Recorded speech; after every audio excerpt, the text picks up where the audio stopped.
तर नगर परिषदांच्या निवडणुका संपता सोलापुरामध्ये ठाकरेंच्या शिवसेनेत वाद जो आहे तो पेटू शकतो।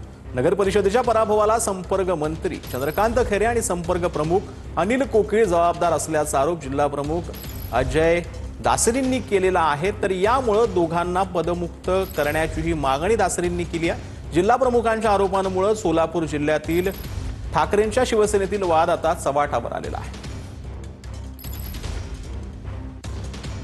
याला कारणीभूत शिवसेना संपर्क प्रमुख म्हणून त्यांची जी जबाबदारी होती, आदरणीय पक्षप्रमुख उद्धव बाळासाहेब ठाकरे यांनी ज्या कामासाठी त्यांना नेमणूक केली होती सोलापूर जिल्ह्यावर संपर्क प्रमुख म्हणून, त्यांचं काम होतं की शिवसैनिकांच्या अडीअडचणी सोडवणं, शिवसैनिकांना सहकार्य करणं। या निवडणुकीमध्ये एक मिनिट सुद्धा त्यांनी कुठं प्रचार सभा घेतली नाही कोणाची, आणि कोणाच्याही प्रचार सभा झाल्या नाहीत।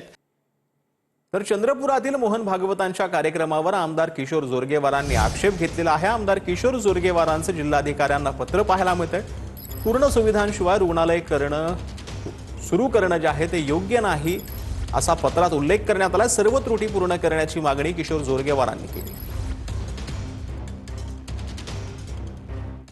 तर अकोल्यामध्ये तेल्लारा नगर परिषदेच्या उमेदवार शिवानी थाटेंची पोलिसात तक्रार पाहायला मिळते। ईव्हीएम मशीनमध्ये फेरफार झाल्याचा त्यांनी संशय व्यक्त केला।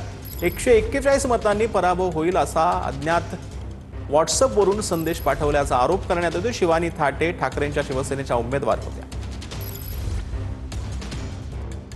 तर गोंदियामध्ये खासदार प्रफुल्ल पटेल यांनी आयोजित केलेल्या हनुमान कथेला मुख्यमंत्री देवेंद्र फडणवीसांनी हजेरी लावलेली होती। कलियुगामध्ये इतकं पाप आहे की आमचा आवाज ईश्वरापर्यंत पोहोचत नाही, म्हणून गुरुदेव आपला आवाज ईश्वरापर्यंत पोहोचवतात असं मुख्यमंत्री फडणवीसांनी म्हटलं।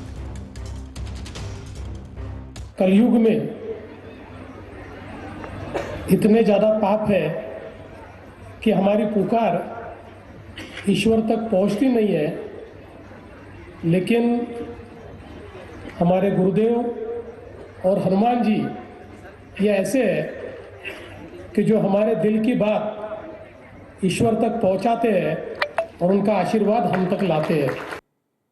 इंदापूर नगर परिषदेवर अजित पवारांच्या राष्ट्रवादीचा झेंडा पाहायला मिळतोय। अजित पवारांच्या हस्ते इंदापूरचे नवनियुक्त नगराध्यक्ष आणि नगरसेवकांचा सत्कार करण्यात आलाय। 20 वर्षांनंतर राष्ट्रवादीची इंदापूर नगर परिषदेवर सत्ता आलेली आहे असं दत्तात्रय भरणेंनी। जनतेने एक चांगल्या प्रकारचा कौल आम्हाला दिला। 14 उमेदवार निवडून दिले, 15 उमेदवार सुद्धा आमचा खूप थोड्या मताने आमचा त्याचा पराभव झाला आणि आमचा नगराध्यक्षाचा उमेदवार हा निवडून आलेला आहे।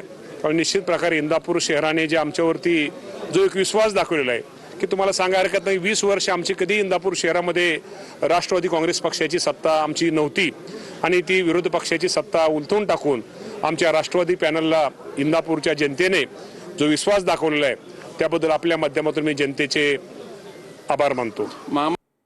तर कल्याणमधील टिटवाळ्यामध्ये गाडीचा कट लागण्याच्या कारणावरून राडा झालेला आहे। 2 गटात झालेल्या वादाचं रूपांतर हाणामारीत झालं आणि त्याचा व्हिडिओ व्हायरल झाला।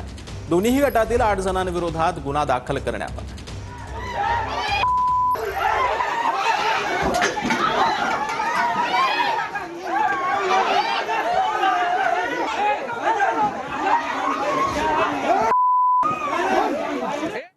तर गायक कुमार सानूनं पूर्व पत्नी रीटा भट्टाचार्यांवरती मानहानीचा दावा ठोकलेला आहे।